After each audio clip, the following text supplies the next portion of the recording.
E nós vamos começar essa história pelo meio. Calma que eu já explico. A verdade é que não conseguimos transferir 100% do que pensamos e imaginamos. Entretanto, existem algumas pessoas que transcendem essa barreira e cabe ao outro tentar entender o que está sendo comunicado. Estou falando isso, pois é daí que vem a arte, que nada mais é que a expressividade do pensamento humano. Colocando em miúdos, significa que o artista consegue mostrar bem além da totalidade de seu pensamento, mas também seu conhecimento e sentimentos. E dentre os vários artistas vianopolinos, temos uma escritora. Ela se chama Professora Maria Terezinha Corrêa e foi quem compôs a letra que levo no hino. Acontece que na primeira frase da bela composição tudo fica claro, dos Tavares renascida. E realmente eu não nasci da Fazenda Tavares, eu renasci. Ora, renascer significa nascer de novo, renovar-se, rejuvenescer. E a linguista acertou em cheio. Antes de ser Vianópolis, houve uma outra vida, que não tem muita coisa documentada, e provavelmente outros nomes que possui. O que sabemos dessa vida é que ela foi pujante em natureza e beleza, e que foi antiga. Temos marcas dela por todo lado. Na fauna, na geografia, nos rios, na flora, na Serra do Bugre, nas árvores, nas cachoeiras, no planalto, no solo fértil, no céu azul e nas estações do ano, na chegada da primeira humanidade, na luta pela vida e na luta pela liberdade. Dessa forma, tratemos logo do meu renascimento. Em 14 de março de 1774, foi fundada a Vila Bela de Santana, no Planalto Central brasileiro, na província de Goiás. Alguns bandeirantes encontraram ouro de aluvião na região, e isso começou a atrair as pessoas. A vila mudou de nome mais 2 vezes.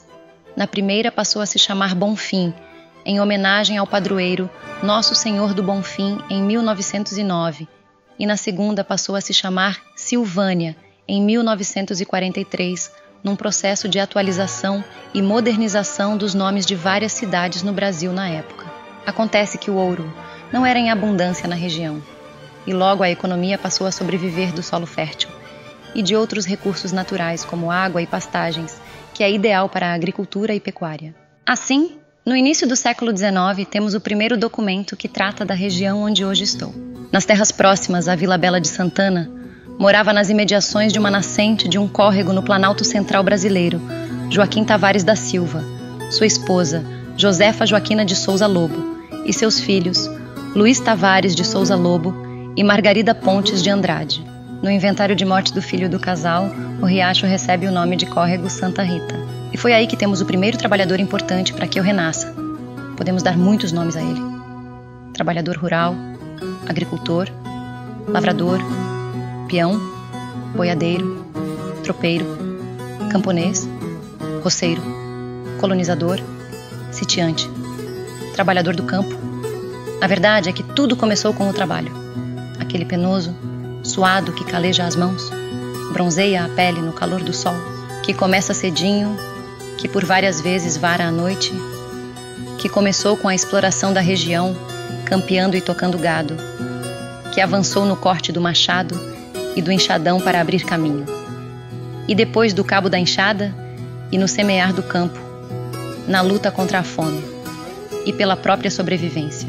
O fardo só era amenizado para os lugares onde podia se empregar o uso de animais para arar a terra ou para transporte de pessoas na carroça, ou de mercadorias no carro de boi. Fica importante lembrar que produtos manufaturados ou industrializados, bem como os animais, eram extremamente caros nessa época. As mãos eram calejadas, os corpos em maioria magros e enrijecidos com fibra muscular para suportar a carga física do dever. A felicidade estava em conseguir labutar e da lida tirar o sustento da própria família, na fé em Deus onipotente, onisciente e onipresente, o Criador de todas as coisas. No início do casamento, nós tocava roça, assim, nas terras dos outros, né? Nós ia lá, tocava uma roça lá no Cal. A primeira menina minha estava novinha ainda, nós foi para lá, morou numa varanda de engenho, onde se fazia belado. Lá nós plantar, né? O João fazia a horta de de fumo, plantação fazia as mudas, todo dia cedo eu fazia ali as paneladas de comida e nós levantava a meninada e rapava a roça, né? Aí nós plantava. Às vezes tinha dia que estava chovendo, mas chovendo mesmo. Até hoje ainda recordo o João com as mãos molhadinhas, molhar assim com as mudas de fumo.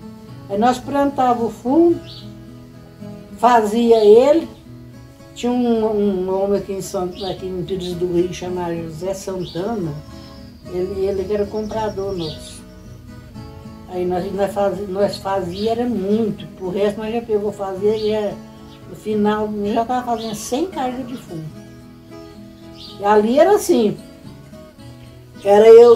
quando eu era a época de endamar, nós arranjava companheira para ajudar nós apanhava, endamava no quintal aqui, endamava na roça, aí nós pagávamos as companheiras para poder ajudar nós.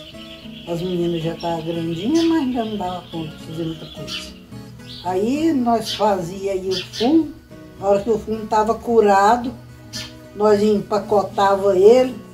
Tinha dia de eu mais o João anoitecer e amanhecer, sentado na banca de fumo.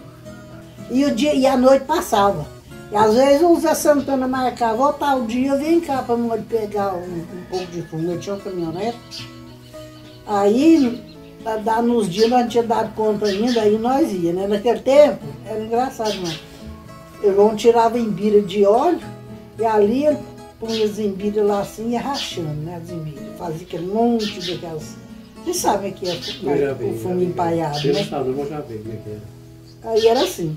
Era o João empaiando e eu fazendo aquelas posturas assim de banda no fumo. Nós fazíamos de carga, de meia carga, de quartinho.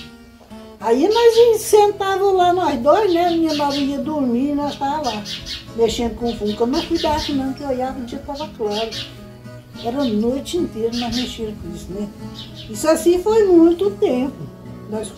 Naquela época, o povo derrubava os matos, era no machado, né? Não tinha esse negócio de trator, essas coisas para derrubar, não, né? Era no machado. Mas o João ia para lá, nós posava dentro do mato. Eu tinha uma menina pequena, essa menina morreu. Ela estava com 9 meses. Não, estava com 2 anos quando ela morreu. Aí quando ela estava com a idade uns 6 meses, 8 meses por aí nós o João fez a roça ali onde é do compadre Gué, hoje em dia, né? Lá o João fazia assim, nós rodeava coberta em roda dos paus, assim, ó. E nós fomos para lá de mudança. O João buscava água daqui lá na casa daquele coisa ali, da casa lá, para poder cozinhar. E eu com essa menina pequena lá dentro do mato. E ele derrubando, né? Achava bom, às vezes ele ia fazendo picada nos paus, assim, né? Daí depois mandavam em Rio dos outros, ela que é Borulhão, né? Eu achava bom demais, ficava o dia inteirinho lá, dentro do mato lá, nós posava lá, de noite deitava, estava olhando a lua clara. Os primeiros anos se passaram e o trabalhador do campo incansavelmente fez seu trabalho. E na virada do século XIX para o século XX, a antiga província, agora Estado da Nação, em função da proclamação da República Federativa do Brasil, sofria para se desenvolver economicamente. Não havia infraestrutura para escoar bens aqui produzidos, e o acesso ao território era difícil e perigoso. Sendo assim, por volta de 1900 foi iniciado um empreendimento que mudaria de vez a minha história, bem como a história de Goiás e de todo o centro-oeste brasileiro. Em um esforço conjunto dos governos federal e estaduais, iniciou-se em Araguari, Minas Gerais, uma estrada de ferro que ligou de vez o estado de Goiás ao território mais desenvolvido do Brasil na época. Entretanto, a construção da ferrovia era em ritmo lento. Os obstáculos do cerrado eram superados aos poucos, com muito trabalho manual e suor. Assim, de Ribeirão Santa Rita, eu passei a me chamar Fazenda Tavares, ou Pouso dos Carreiros. Isso pois, enquanto a estrada de ferro não chegava, os habitantes de Goiás levavam através do carro de boi as mercadorias produzidas, em sua maioria produtos advindos das atividades de agricultura e da pecuária. Esses mesmos carros de boi voltavam com produtos industrializados que vinham através do trem até onde se encontrava a ponta de linha. E era aqui um ponto de pouso de todo esse povo. Pense no quanto os trabalhadores rurais, com a força de seus braços, trouxeram os primeiros desenvolvimentos dessa região. Eles garantiram a segurança alimentar e, posteriormente, os produtos que viabilizaram o projeto da ferrovia. E assim surge o segundo trabalhador que permite o meu renascimento, o ferroviário. Ele é qualquer trabalhador da ferrovia na época, portanto é um termo genérico, pois havia cargos mais específicos que entravam no coletivo da palavra ferroviário. Vou falar alguns que eram mais destacados. Um exemplo desses era o tatu. Esse nome é uma referência ao animal. Esse trabalhador era o responsável por vencer as dificuldades que o relevo e a geografia impunham ao avanço da construção da estrada. O seu serviço era penoso, manual e perigoso, dos que não se acidentavam. Sobravam uns poucos que sofriam enfermidades em função do trabalho duro. Assim, muitos não conseguiam chegar na aposentadoria desse trabalho. Eles construíam túneis e escavavam as formações geográficas onde a ferrovia precisava atravessar. Imagine só como era abrir caminho através de rochas, usar de explosivos e técnicas de mineração, escavar o chão para posicionar os dormentes. Em seguida vinham as barras de aço que constituíam os trilhos, além da manutenção destes ao longo dos anos. Todas essas eram atribuições dos tatus, e cada turma deles tinha um feitor ou capataz. Havia os agentes de estação, esses eram responsáveis por todo o prédio, bem como cuidar de toda a logística que envolvia as mercadorias e as pessoas no local. Estamos falando de uma época em que a estação ferroviária era o centro de tudo onde estava. Passava por lá além dos passageiros e os produtos, o telégrafo, o armazém, a venda de bilhetes, entre várias outras coisas. Isso num trabalho 24 horas por dia, nos 7 dias da semana. Sim, as estações não fechavam, e o agente de estação era o responsável por tudo isso no local. Na operação do trem tínhamos o maquinista. Esse era o responsável por conduzir e manobrar o veículo. E havia também o foguista. Como no início a máquina funcionava a vapor, o foguista era o responsável por alimentar a fornalha, gerenciar o fogo, monitorar o nível de água e a pressão na caldeira em um trabalho em equipe com o maquinista. Ele também realizava algumas manutenções pontuais no trem, como limpeza e pequenos consertos. Trabalhava um dia, o outro trabalhava à noite. Um trabalhava um dia, outro trabalhava à noite e folgava 4 dias. Então era desse jeito aí, passava para o outro. Então era substituindo um ao outro. Então não fechava, né? Era aberto dia e noite. Vamos supor, eu trabalhava 2 dias de dia, 2 de noite. Folgava 4 dias. O outro trabalhava 2 dias de dia, 2 de noite, folgava 4. E aí ia indo. Então ia só revezando um ao outro. Então não acabava. Não parava não? Não, não podia fechar, né? A estação não podia fechar não. Nossa função era passageiro, né? Dar passagem para passageiro, vender passagem para eles, também para os... Então eu só puxei meu pai tudo ele guardava. Meu pai também era ferroviário, meus tios, a minha família toda, da minha esposa, tudo é ferroviário também.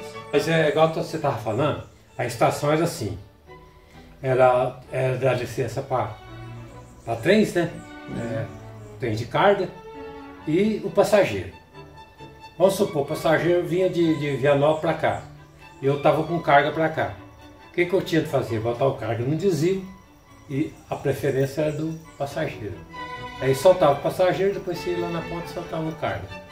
E assim ia também. E também muitas outras, vinha descarga de adubo, essas coisas, tudo também era feito pela estação. Inclusive Vianópolis eu fiz demais, não foi aqui não. Aqui eu fazia mais pouco, Vianópolis tinha mais, né? Era mais...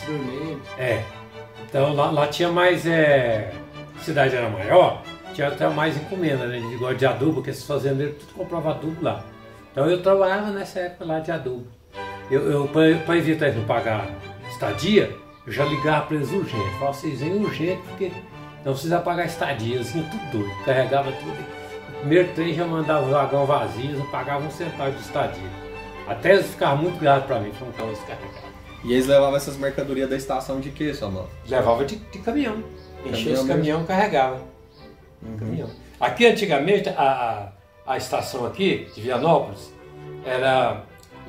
Aqui, naquela época não tinha Brasília, Roncador Brasília, não. Então, os materiais vinham tudo aqui para Vianópolis, daqui de Vianópolis ia para Brasília. quando construiu Brasília. Quando eu fui para Vianópolis, que eu saí daqui, né? Aí eu cheguei em Vianópolis, ainda tinha passageiro, ainda tinha... O comércio de Vianópolis era assim. Naquela época não tinha telefone, né? Não existia telefone celular ainda.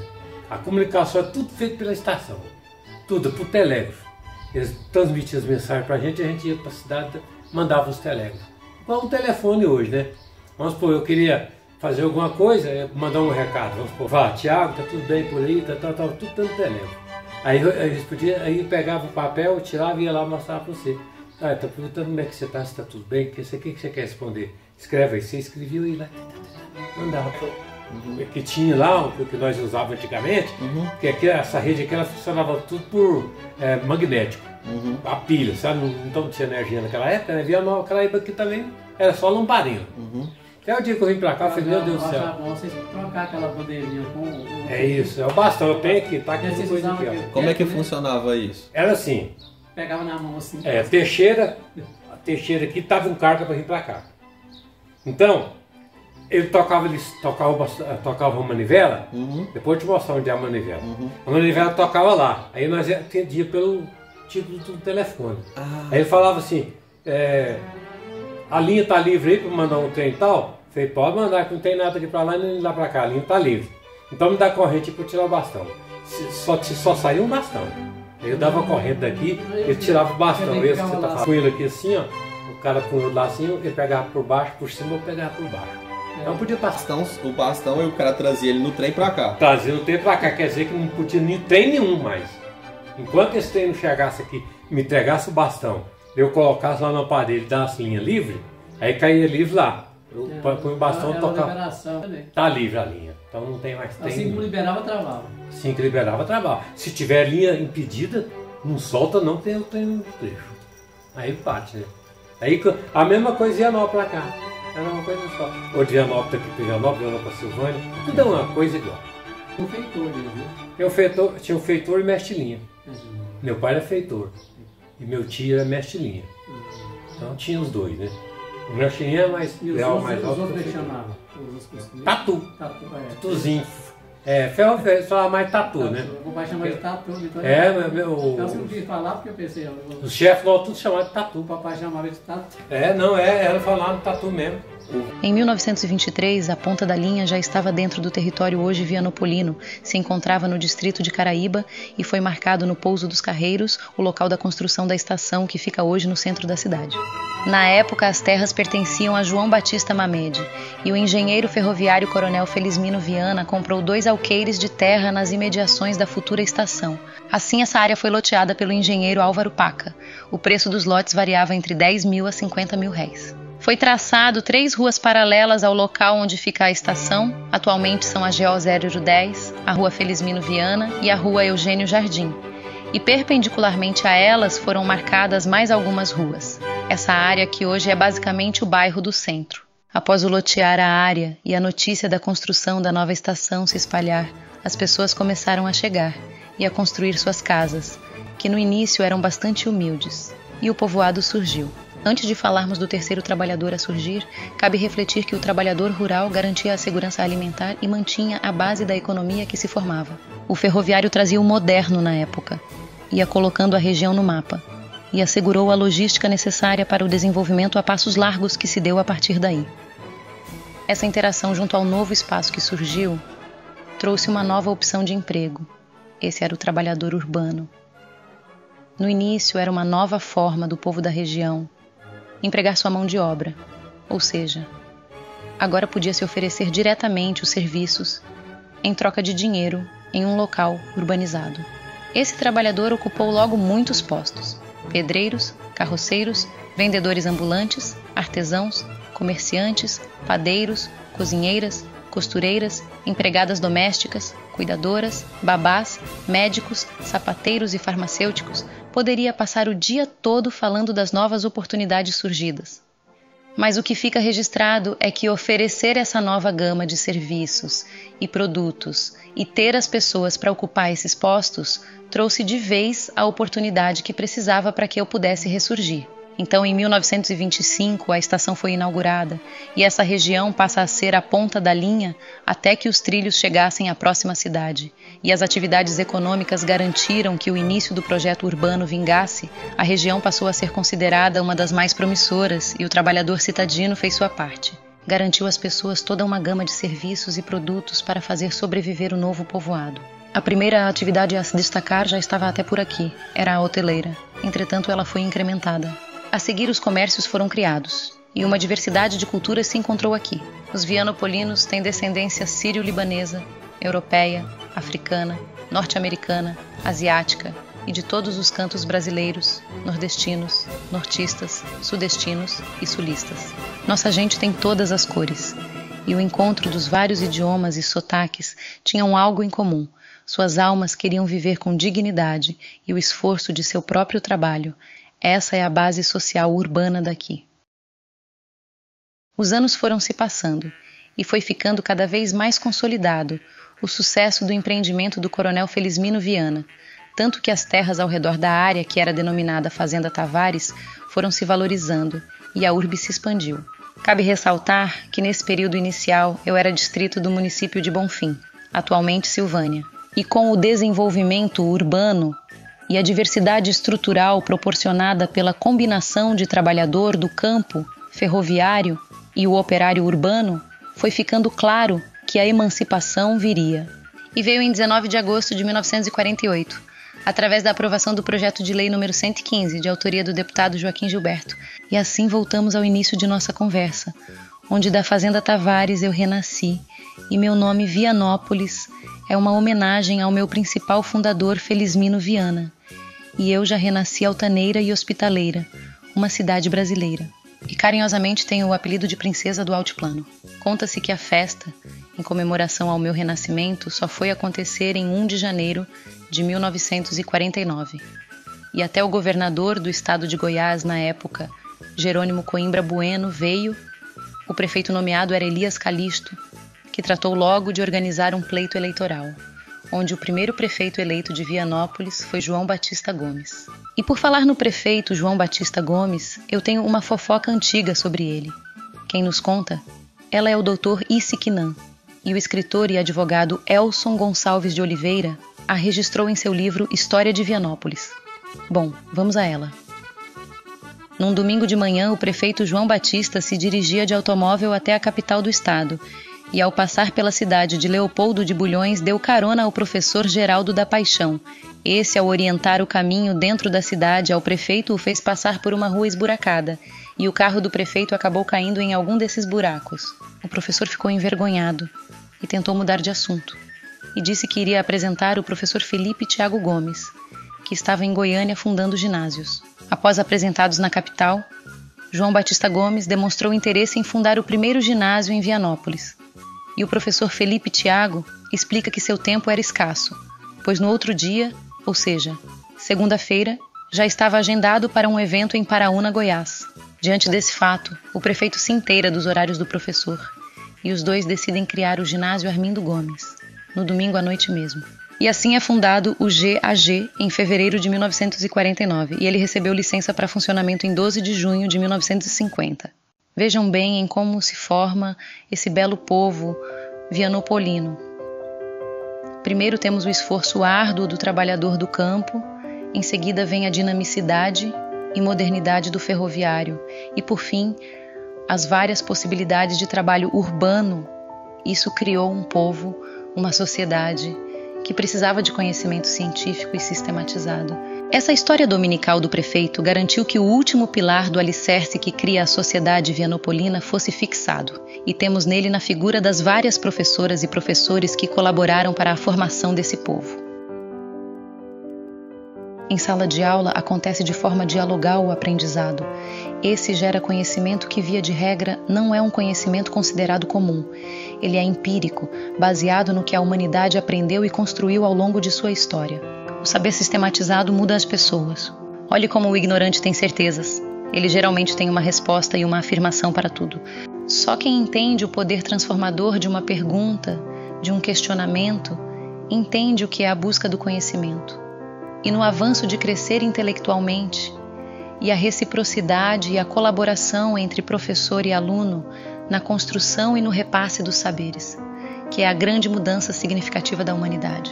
Não é possível no mundo contemporâneo existir um povo desenvolvido, próspero e com abundância de recursos sem que essa sociedade passe pela escola. Em sala de aula, os sábios aprendem e a vida ganha sentido real. Foi isso que as professoras e professores fizeram por aqui.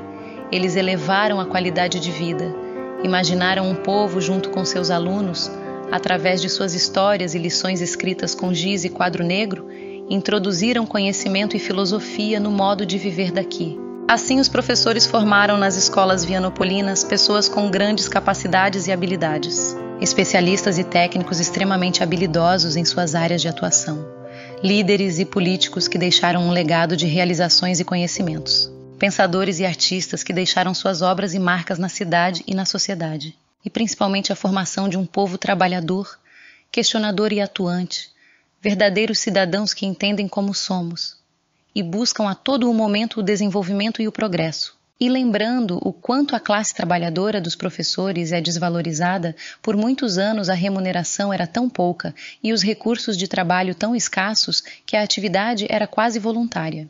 E mesmo assim eles persistem e mudam as pessoas, e as pessoas vão lá e mudam o mundo.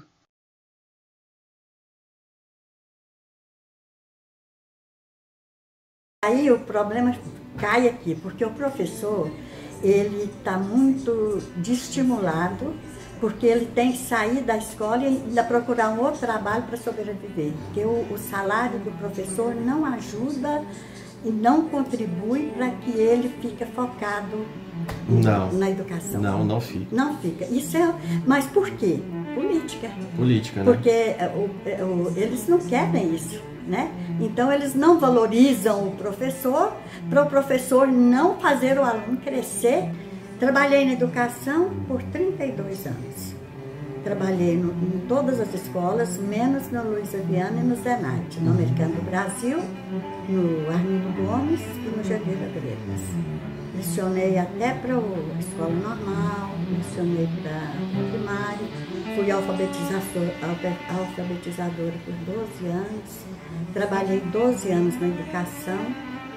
Aí depois eu me aposentei e eu fiz um curso de espanhol pelo Instituto Padre Reus, do Rio Grande do Sul, com diploma, e lecionei 8 anos na Escola Boêmia, dando espanhol, sabe? E lecionei também espanhol no Jandir Amanhã, um pouco substituindo. Mas gosto de escrever e gosto de ler. Isso é importante. Eu acho que assim, o professor hoje tinha que trabalhar muito com a criança a questão da leitura. Então, a leitura é fundamental. Eu li demais nessa minha vida e continuo, porque até hoje eu continuo escrevendo, né? Sei que é um dom por isso, porque eu era criança, eu sentava e ficava olhando as nuvens, e eu criava uma vida, uma história. Você está entendendo? De criança. Então, eu sempre imaginei, quando eu lia uma história, eu imaginava uma história em cima daquela que eu lia, né? É dom. Eu senti que eu ia escrever, porque eu tinha essa vontade, né? Essa vontade. Eu declamava nas escolas, o meu prazer era declamar, tá? Participava de teatro. Quem que a senhora lembra hoje das suas salas? Olha aqui, médicos, né? O doutor Roberto Amorim, o irmão dele, tudo que eu alfabetizei. O Luiz Mário, que é um excelente profissional, né? Eu alfabetizei. Nossa, a Marla, excelente, né? Psicóloga, eu alfabetizei. Políticos também, né? Políticos também, eu alfabetizei, muita gente, eu não sei nem contar. Vianopolina passou dentro da sua sala e Vianópolis se transformou dentro da sua sala também? Dentro da minha sala. A gente foi vendo essa mudança, né? Assim, passo a passo na escola. Principalmente na segunda fase, no Armindo Gomes. Quando eu lecionava, não tinha nada, a tecnologia não existia. O que nós tínhamos? O carbono, papel carbono. A gente ficava até 2, 3 horas da manhã passando tarefa para uma classe de alfabetização com 30, 40 alunos, né? Então a gente reinventava. Então, quando a gente sentia que o aluno estava cansado, o que a gente fazia? Corria com ele para o pátio, né? Ia brincar, ia correr, né?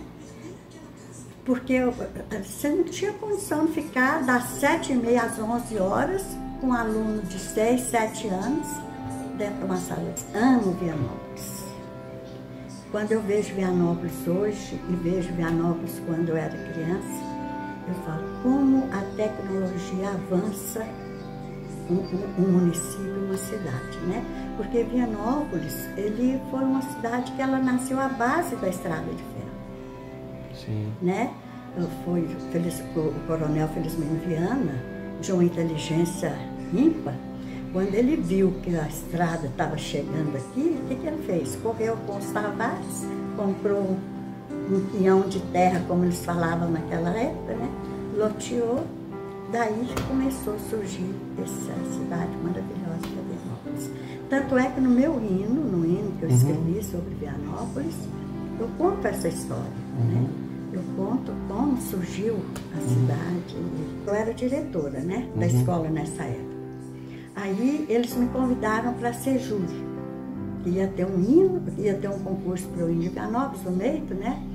E me convidou, que era para eu dar a resposta. Aí as meninas falaram assim, se eu fosse a senhora não ia não. Eu ia entrar como... Não, vou pensar. Aí eu peguei, naquela época a gente pegava o ônibus para fazer compras para a escola ou reunião, e demorava o ônibus, eram umas 3 horas daqui para Goiânia, que não tinha asfalto, né, quase. E eu comecei a pensar, eu falei, gente, quem sabe se eu escrever uma história sobre Vianópolis, né? E fui, ali dentro do ônibus, eu fui até chegar em Goiânia. Guardei aquele rascunho na bolsa, aí fiquei lá o dia todo, na volta, à noite, eu tornei a revisar e terminei a história. Aí, no outro dia, eu fui na escola e mostrei para as meninas. Elas falaram, não, tá ótimo, falta a música. Eu falei, não, a música é essa, eu dou conta. Minha nora é pianista, mulher do Tadeu. Eu falei para ela, você põe uma música nessa poesia? Ela falou, põe. Aí ela pôs a música. Aí eu fui e falei para o Ney, falei, não, eu não vou ser júri, eu quero candidatar para o hino. Aí me candidatei, nessa época eu veio de Anápolis, eu sei que foram muitos os candidatos. E nós ensaiamos, e eu falei, naquela época tinha uma banda em Arizona, fomos lá, levamos para eles, e eles ensaiaram a música e vieram, sabe? E aí foi que eu consegui.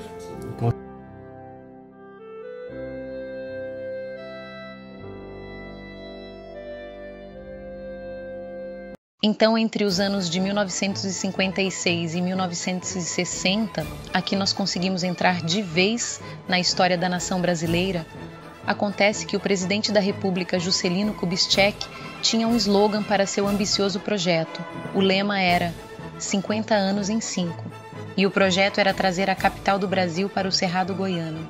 Assim começou a construção de Brasília, e isso viabilizou o grande projeto de um Brasil continental, de uma unidade federativa que hoje é uma potência mundial, figurando entre as maiores economias, e de um povo verdadeiramente livre e democrático. E foi aqui nesses anos que passou todo o material para a construção da nova capital. Os materiais vinham de trem até aqui, eram estocados no Largo da Estação e posteriormente carregados de caminhão até o gigantesco canteiro de obras onde hoje é o Plano Piloto em Brasília. Na época, a malha rodoviária para acesso no local da nova capital não estava pronta, e a única opção era essa, e nós cumprimos a missão. Por volta de 300 caminhões eram carregados com os materiais todos os dias, e assim, a minha história e a de Brasília, meus filhos continuam a contar.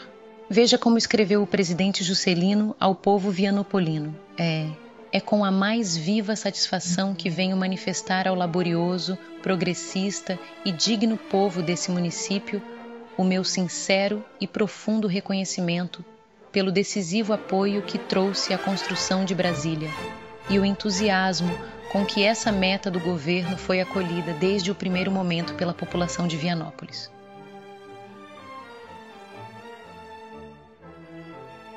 Veja bem aos que não entendem a raiz da nossa cultura, de nossa arte e expressão, prestem atenção à constatação do presidente Kubitschek aos adjetivos colocados ao se referir a nós: laborioso, progressista e digno.